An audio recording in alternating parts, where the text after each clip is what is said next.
Ahlan wa sahlan wa marhaban popote pale ulipo mshabiki wetu mpenzi na mdau. Leo ni siku nyingine tena, nipo hapa msemaji wenu kwa ajili ya kuwapa tathmini fupi ya kikosi chetu kwa takriban michezo 9 sasa ambayo tumecheza. Tupo katika usukani au uongozi wa ligi. Yale yote ambayo tumejipangia kwa uwezo wa Mwenyezi Mungu yanakwenda vizuri hadi hivi sasa. Ni jambo la kushukuru. Wachezaji wetu wamekuwa wakipambana kwa ari kubwa sana kuhakikisha kwamba wanaleta furaha kwetu.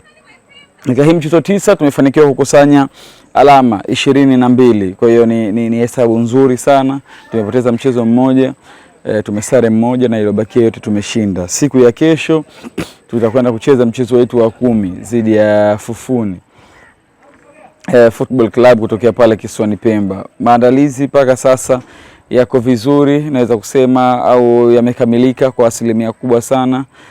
Team chini ya kocha wetu mkuu, kocha mtaalam au mkufunzi bora wa kabumbu visiwani hapa Zanzibar, kocha Ali Khalid Omar Kisoda anaiendeleza team au anaipika team katika ile hali ambayo nzuri na hali bora. Na hadi kufikia sasa kwa mujibu wa daktari au jopo zima la wauguzi wa timu yetu wametuambia kwa hakuna mchezaji ambaye ana majeraha, isipokuwa tutamkosa mchezaji mmoja ambaye anatumikia adhabu yake baada ya kufungiwa na shirikisho na bodi ya ligi kuu ya Zanzibar. Lakini wachezaji wote waliobakia wapo tayari na wana ari kubwa. Lengo kubwa ndani ya huu mwezi wa 11 ilikuwa tumejiwekea kukamilisha au kukusanya alama zote ndani ya michezo 4, na hadi hivi sasa tumecheza michezo 3. Tulicheza na Polisi, tumekusanya alama 3. Tulicheza na Mwembe Makumbi, tumekusanya alama 3. Tukacheza na Newston Town, tumekusanya alama 3. Na hizi alama 3 za siku ya kesho dhidi ya Fufuni tunazitaka kwa asilimia kubwa sana au kwa nguvu kubwa sana tunazihitaji, kwa sababu zitazidi kutusogeza kileleni na tuweze kufanya vizuri. Kwa hiyo niwasihi mashabiki wetu wajitokeze kwa wingi sana.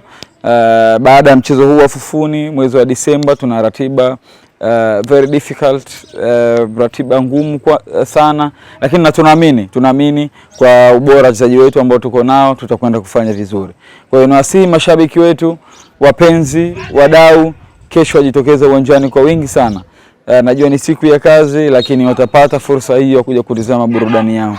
Moja ya jambo ambalo mimi linanipa furaha au linazidi kunifanya nizidi kunona au kunawiri ni kuiona KVZ ikiwa inacheza. Na nataka niwaambie mashabiki wetu kuwa wachezaji wetu wamejiandaa msimu huu kuhakikisha kwamba wanaleta furaha. Kwa hiyo jukumu lao, wao wanatimiza jukumu lao hadi hivi sasa, na sisi kama uongozi tunatimiza jukumu letu, na mashabiki sasa ni zamu yenu na nyinyi kutimiza wajibu wenu. Na wajibu wenu ni nini? Ni kuja uwanjani kwa wingi, kununua tiketi mkiwa mumevalia sare zetu za KVZ, kuhakikisha kwamba mnakuja kwa support wachezaji wetu, kwa sababu nyinyi mashabiki ndio silaha yetu kubwa sana tunaitegemea. Kwa hiyo tunaamini katika mchezo wetu wa kesho mtajitokeza kwa wingi na wachezaji wataperform kwa kadri ya uwezo wao kuhakikisha kwamba tunapata alama 3 na tunaumaliza huu mwezi wa 11 kwa kukusanya alama zote ambazo tulikuwa tunazitafuta, na tunaamini hilo linawezekana. Kwa hiyo nakusihi wewe mshabiki, kesho mapema kabisa ufike uwanjani au mufike uwanjani kwa wingi ili muweze kuisupporti timu yenu.